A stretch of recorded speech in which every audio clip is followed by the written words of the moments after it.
La Colombie n'est pas encore remise des résultats du référendum de dimanche.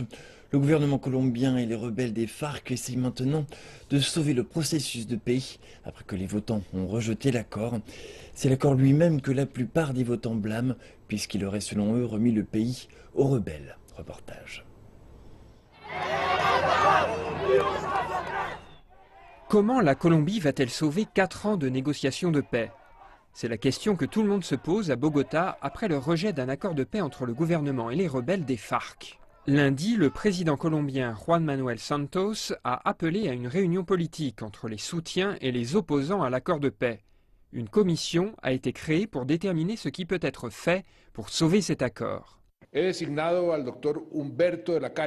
J'ai désigné le négociateur en chef Humberto de la Calle, notre ministre des Affaires étrangères, ainsi que notre ministre de la Défense, pour qu'ils puissent commencer à dialoguer dès que possible.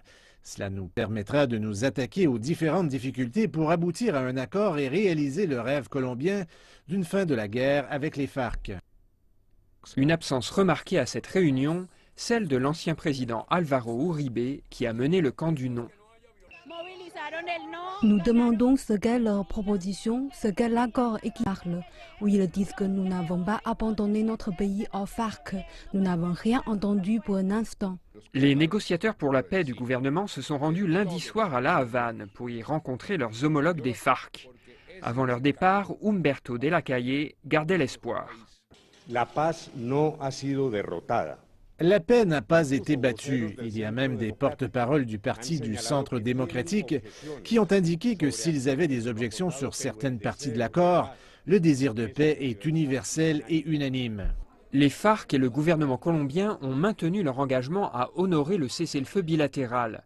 Le dirigeant des FARC, Timochenko, a aussi réitéré son engagement pour la paix, mais n'a pas confirmé que les rebelles allaient renégocier. La paz con dignidad llegó para quedarse. L'accord de paix avec dignité va rester. Les sentiments va-t-en-guerre de ceux qui veulent le saboter ne seront jamais plus forts que les sentiments d'harmonie, d'intégration et de justice sociale. Même si les Colombiens parlent de la paix, l'incertitude demeure sur la manière d'y aboutir.